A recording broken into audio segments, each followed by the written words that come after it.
Rejf il-Vassallo, ġurnalist tal-Malta Today, spiċċa jibża l-ħajtu wara insinwazzjoni ta' Manuel Delia.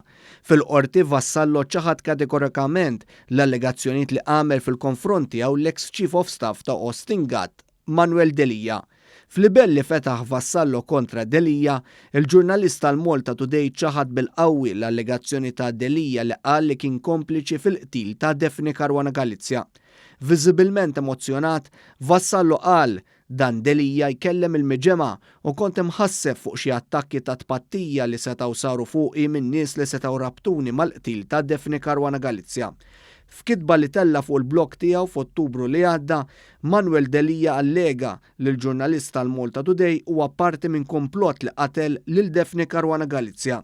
Iżda quddiem il-Maġistrat Rachel Montebello, Rejf il-Vassallo xejjen għal kollox din l-allegazzjoni u qal li dak li qal Manuel Delia huwa kollu gideb. Dak li kiteb huwa kollu falz, litteralment ivvinta fuqi u poġġa kliem f'ħalqi. Saħaq b'ċertu qawwa, Rejf il-Vassallo li qal ukoll li l-blogger tal-fazzjoni ta' Simon Busuttil għamel allegazzjoni serja dwaru. Intant, Rejf il-Vassallo qal li hu qatt ma rċieva ħlas mill-Gvern, dan għal kontrarju ta' Delia li kien jirċievi salarju mill-Gvern ta' Lawrence Gonzi. Dak iż-żmien Delia kien lit il-leminija ta' Austin Gatt u kien responsabbli fost oħrajn mir-riforma tal-karozzi tal-linja li waslet għad-diżastru tal-Arriva.